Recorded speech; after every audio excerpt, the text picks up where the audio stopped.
Once again, Assalamu alaikum and good afternoon to everyone, and let me acknowledge the presence of the Deputy Prime Minister and the Foreign Minister. This is absolutely, so much has been said and in some ways also repeated in terms of what the Indus Water Treaty is, what's happening right now, what are the policy options for Pakistan, that I'm not going to try and repeat them. I'm just going to try and perhaps in the next 7 minutes, try and look at why a country like India, which was perhaps of late, for the last many decades, vying for a seat in the Security Council, wanting to be the maker of rules in the world, in the remade world order, has decided to be the breaker of rules.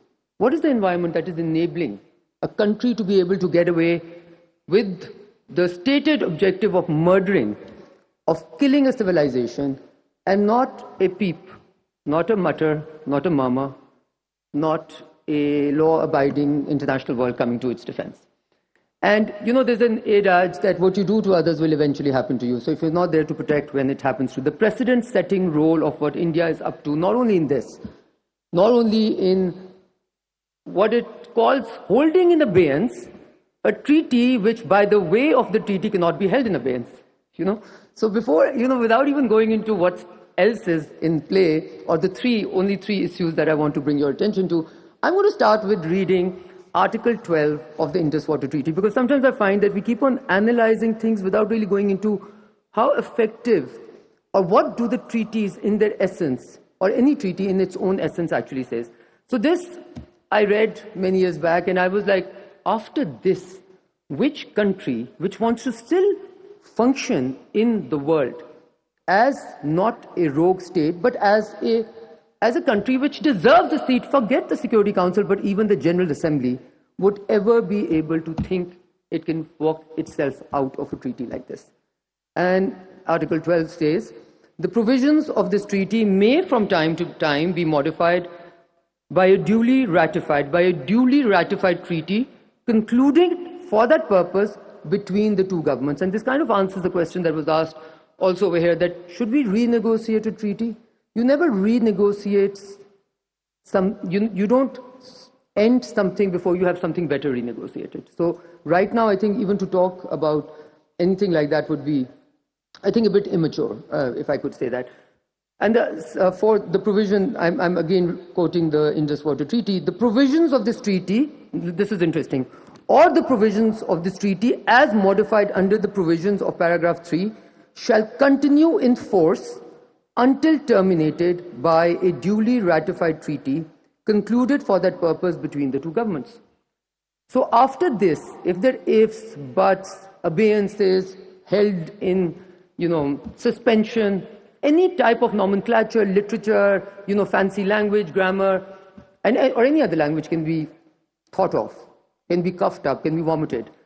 But it doesn't change the fact that a country which goes against a treaty that it signed no less than by one of the founders of independent India, Jawaharlal Nehru, and Pakistan's president on the 19th of September 1960, that no country which wants to function in the world as forget law-abiding, as a reasonable country would ever think of doing that. So then, the question that comes to our mind is, how is India able to get away with it? It is because of the state of the world. It is because whatever you call it, whether you call it rupture, whether you call it reordering of the world, whether you call it a breakdown of the world order, whether you call it normalization of the impossible, but we all know that the architects of the previous order currently are no more the architects of the previous order, and as it was created, in some ways have not been able to hold the positions that made them the architects. And we also know that the architects of the new order are likely to not emerge from the architects of the previous order. So right now, everybody is in a flux. And there is no one who's here to preserve the international common goods, or what we call the global goods. Preserving treaties, abiding by international law, are common goods. Because today it is Pakistan's water, tomorrow it will be some other country's water. And I think from this very podium, it has been made abundantly clear by not one person, but by many, and for, interestingly, people who represent different, if I may say, institutions of Pakistan, the political institution, the military, in every which way, that Pakistan, there's a reason that we ate grass. There's a very good reason that Pakistan had to eat grass. Not because Pakistan wanted to eat grass to be able to get its strategic security, but Pakistan was forced to eat grass to be able to build its strategic security. Why? Because the belligerent, roguish India had shown itself very, very early on. And this is coming from a person who expended a great deal of her time as foreign minister in trying to normalize relations with India, even at great political cost. We normalized trade relations with India because at that time, the India on the other side was the Manmohan Singh India. It was the Nehru India. It was an India which liked to abide by law. It was an India which wanted to go towards peace. It was an India which felt it still existed in the geography of the region that it inhabited. And right now, you have an India which believes it is outside of the realm of international law. It is not even breathing and eating in the geography of South Asia or the broader Middle East or whatever you call it. So it's a rogue state. It's a belligerent rogue state. And as far as India's international standing is concerned, I think I've already said it, so I'm not going to repeat it, but a rule making, a country which aspires to be sitting on the table of rule makers has to at least be rule abiding. And when it takes itself out, it is very clear as to where the brief for India's behavior is coming from. We know there's a country which is currently under trial for ICC and ICJ, and it has said that both institutions don't hold. We also know that there's a country, our neighbor, the belligerent neighbor that we have, which has been told by the Court of Arbitration that abeyance, there's no provision for unilateral abeyance. And guess what our neighbor says? It says the Court of Arbitration is not legal. It has no significance. So it's very interesting when you see it is also, as I've already said, become a denier of geography and a killer of civilization.